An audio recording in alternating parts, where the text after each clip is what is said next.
Welcome to AlexGs Aquarium, everybody. Today I have another update on the 1600-gallon system. Before I get into the update, I first want to say thank you to Reef to Reef and the Reef to Reef community.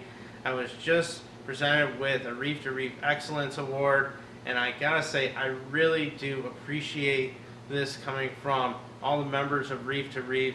I really enjoyed being a member of this site, and I hope that my content, either through posts, videos that I share on the site, or articles that I've written, such as the one on bioluminescence, can really help our reefing community grow.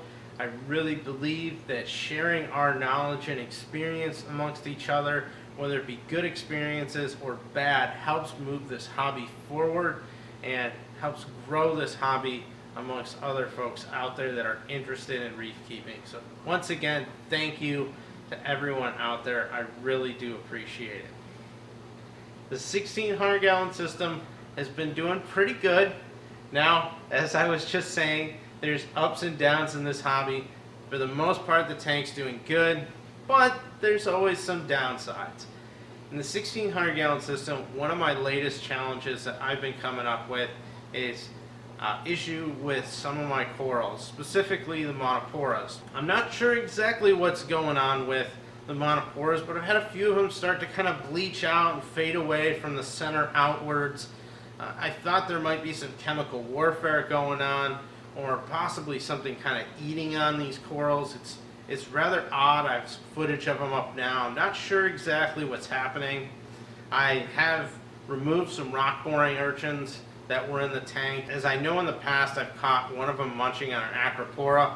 The algae in this system is gotten a lot more limited, although there has been some cyanobacteria coming in a little bit more lately, which is primarily due to kind of letting the DI cartridges exhaust a little bit. And I did that on purpose because when I was just using 0 TDS water, my nitrates, phosphates bottomed out, and I had quite a few corals, LPS and SPS, that were not happy about that. So I've just been trying to make sure any changes I do are gradual. As I said, I really don't know what's going on with these monoporas. I'm not sure if it's something that they're going to recover from or not. I have put a large bag of activated carbon in the tank as I needed to kind of change it out. And I've done some water testing, as I always do. My pH is running from 7.8 to 8.0, which is about where it is always. I'd really like to get it up a little more. I think I'm going to put some additional outside air draw mechanisms in to try and help that out. The salinity is still running at 1.026. Temperature, I've been running about 78 to 79. I touched 80 briefly. Temperature control in the fall is a little more difficult just because the house is not really running the air conditioning or the furnace very often. And those kind of dead times of the day, the air movement not coming around the house tends to let the tank heat up just a little bit. Nothing in a danger zone by any means, but it's definitely become something I've been watching more in this fall, especially since there's just a lot more equipment in here that keeps that fish room heated up just a bit more than normal. As far as other water parameters go, alkalinity I'm still running 8.3 to 8.6. Calcium's still running a little high, it's about 500, maybe just under. Magnesium's running around 1410, and my nitrate's been running about 10 parts per million, which is up just a little bit. Phosphate is running around 0.03, 0.05 roughly on a Saliford kit. I haven't gotten up to that 0.1 stage yet, which should be something that could be a little more concerned. That's a little bit on the higher side if I get there, but I'm hoping to kind of keep it stabilized. I also tested potassium, which is something that I haven't really done before, and my potassium is a little bit low. I've gotten some supplements on the way, and I'm going to try and boost that up a little bit. I've also got a strontium test kit and some supplement. I'm going to get that in here and also do a little testing to see what I can do. Other than that, my water quality seems to be in pretty good shape. The majority of the corals are all doing good. There's a couple of acros that, since I had my nutrient crash, just haven't been looking good, or just been sitting there not doing anything, and I'm not that concerned about them. The LPS corals, for the most part, are all doing great. Soft corals, all the zoanthids and pallies have been growing really nicely. The gonoporas, those haven't been looking all that great either. I think one of them did get kind of chewed on by a sea urchin and possibly another. So like I said, those rock boring urchins, I kind of ditched them, and I don't watch my pincushion urchins too, as one of them's getting quite large and might also be a culprit. The sea anemone is doing great and is probably about this big around now. Now I have maybe a half dozen to maybe a dozen corals that aren't looking perfect.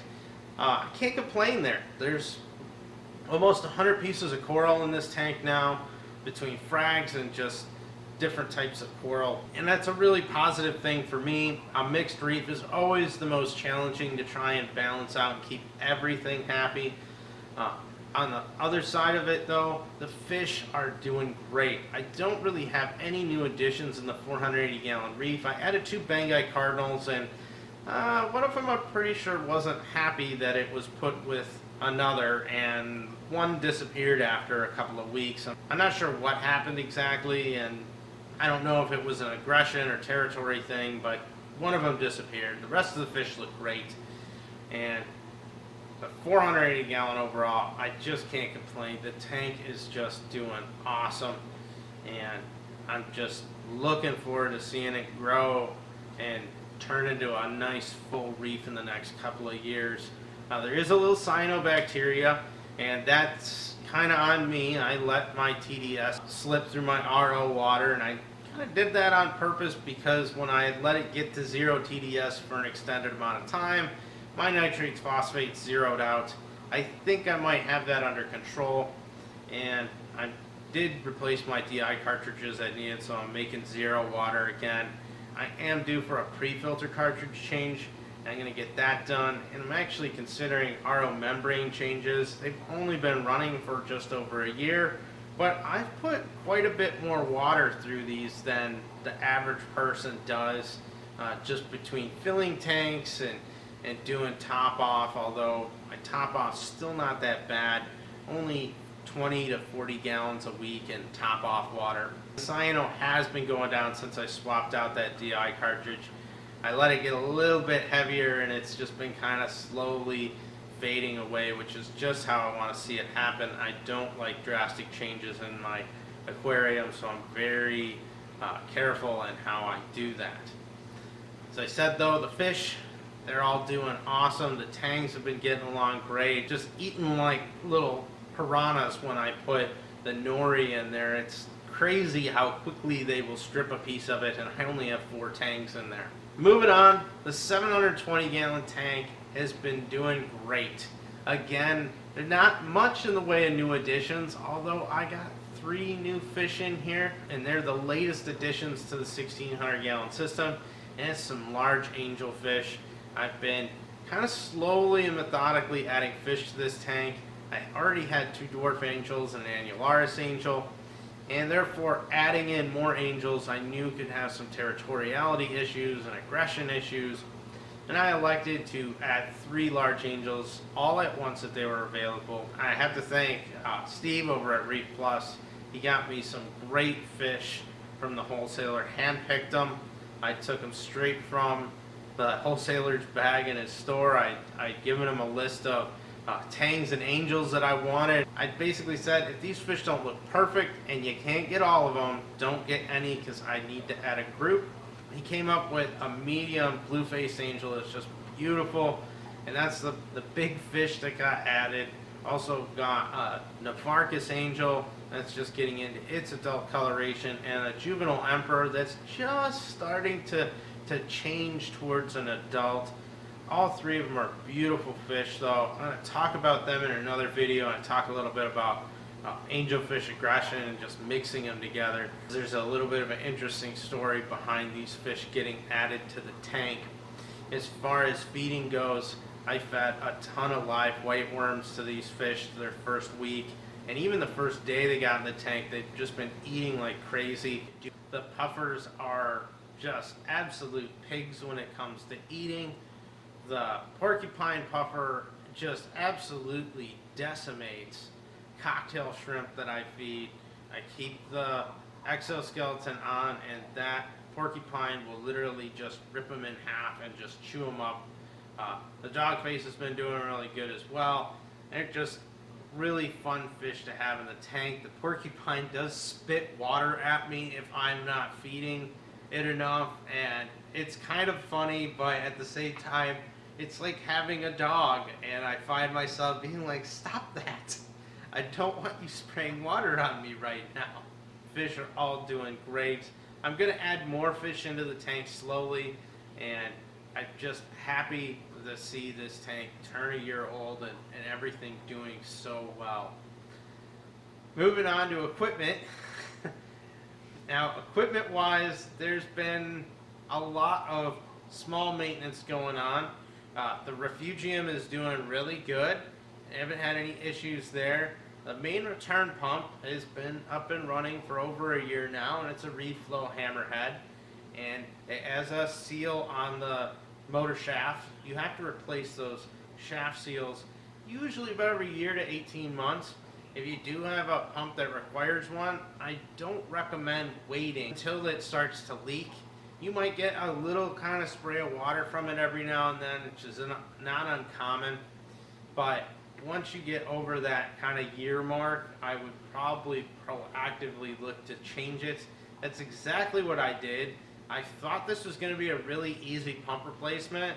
I would have filmed it, but after the second attempt at replacing it, the profanities I was shouting could have never made it onto YouTube. I just had a lot of bad luck with replacing it. I have a whole nother reflow hammerhead. I replaced the entire pump. I would keep the plumbing that came off the volute secured on there, so I could literally just bolt that volute on and put the pump in, turn it on, and it'd be all good. Well, that did not happen. First, I forgot to get the gasket prepared properly to seal it up, and it had a little leak. It didn't stop. It just kind of got worse. So I pulled it out, changed that, or got the gasket properly prepared with just a little bit of a lubricant in there to help the gasket seal, and it started leaking worse. I then pulled it off, tightened it again, it still was leaking, and a fourth time I finally had thrown my hands up, and I just got out the silicone one, siliconed the volute on, and then I also took my threaded PVC fittings off, and I siliconed them on with a trick I learned from a gentleman that runs Aquarium Engineering. I saw a video he did on PVC plumbing, and he talked about how Teflon just never really works that great. He just put some silicone on there, just silicone one, nothing, no additives in it, and you let that sit up for a good 30 minutes, hour. At least that's what I did. I got all the plumbing back up, turned it on, it hasn't leaked since. It gave me the opportunity, though, once the pump was replaced, to take the other reflow hammerhead that I have and replace that shaft seal and clean it all up, put it back in a box, and have it completely prepared for the next time that I need to do a pump swap out, either if I start to have a leak on a shaft seal, or if it's just that proactive maintenance, so I'm rotating between the two different motors. But I'm really happy I got that maintenance done. Unfortunately, right after I did that, I noticed that my protein skimmer really wasn't behaving normally. My protein skimmer is a gravity-fed protein skimmer. It's a DIY skimmer. I built it myself, and the premise of it is that the main return pump pumps water into the tanks. It flows through the drain, and that drain feeds the protein skimmer. And along with a drain line and a gate valve, I keep a water height fairly high right below the neck of the skimmer. And the idea is that, you know, I don't have to have a pump pushing water into the skimmer. I just have two needle wheel pumps for recirculating air and water in through the bubble chamber. It's worked out really good, but I noticed the water level was about 6 to 8 inches lower than it should have been, which didn't make any sense because of how the plumbing is set up. The way gravity works, that water level should get to a certain height, but it didn't. I made some adjustments, and the next day it still wasn't working properly, and I was really starting to go, I don't understand what's going on. And I started thinking, you know, the bottom of this skimmer has a massive 16-inch door on it that threads on with a big flange, and you know, that is really the top of the tank because it's upside down, so I have the cone bottom sticking up in the air, and I wondered maybe water's leaking out of that door. You know, there's quite a bit of water pressure on there. And I actually kind of got out a big stick and I poked on the door a couple times, and all of a sudden the water level in the skimmer just dropped immediately, and I looked at the door and I'm like, it fell off.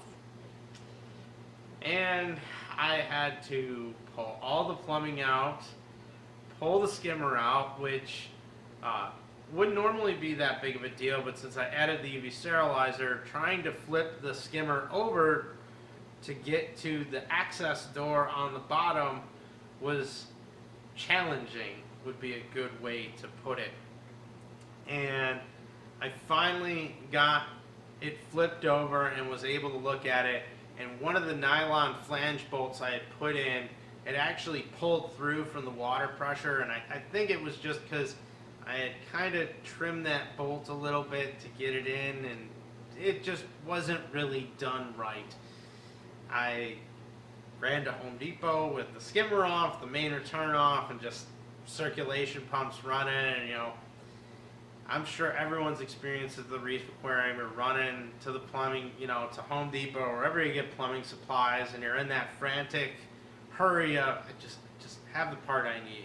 And they luckily just had the parts I needed, so picked them up, came home, rebolted it together, threw it all back together, and the skimmer has been working perfect since then. As a matter of fact, it seems like it's pulling out a heck of a lot more, and the water level has been consistently higher, so I'm thinking I might have had a little bit more of a leak issue there than I originally thought. It just really wasn't a problem until the last few months. Either way, that piece of maintenance is done. I pulled my pumps apart, checked the needle wheels. DIY needle wheels were looking great, not having any issues to speak of. That's really what's been going on with the 1600 gallon system. I know there's a lot other things I'm working on. I'm still growing white worms to feed the fish, and that's been working out real well. Another thing I've been working on is growing phytoplankton. I purchased some phytoplankton, and I'll probably do a video on this. I'm still pretty new to it and just experimenting, but I've been growing about 4 liters of phytoplankton a week, 2 different varieties, and I've been dosing about 3 liters of that into the 1600 gallon system, a little bit into my 40 breeder, which was a quarantine style tank, which has now been converted to kind of a pod grow out tank. In the host, I can grow out some bioluminescent microfauna eventually, and also I've been feeding a little bit of it to the reef tank upstairs. That's my wife's little 25 gallon Lagoon that's just been up and running for a little while now. I've really been enjoying the phytoplankton, and you know, I think it's actually been helping my system a little bit as far as boosting up the phosphate nitrate levels a little bit. I shut the skimmer down when I feed and just kind of let it go. And in addition to that, I've also been feeding some reef roids, usually about once a week, and dosing a little bit of acro power once a week. Again, the only corals that really seem to be having any kind of issues are those monoporas, and just have to see how they do here in the next few weeks. It's just going to be kind of a waiting game. That's my update. I know it was a long one. I'm really looking forward to this weekend, the Reef Aquarium Extravaganza in the Chicago area that's getting put on by Tank It Easy. I know my friends Brent and Todd from Cherry Corals will be up there. I'll probably be helping them out their booth and also walk around talking to folks. So hopefully I'll see some of you folks up there. If you do see me, don't be afraid. I'll probably be wearing my t-shirt to stop by, say hi. I'd love to hear about everybody's tanks out there. That's my video for today. I hope everybody liked it. If you did, hit the thumbs up.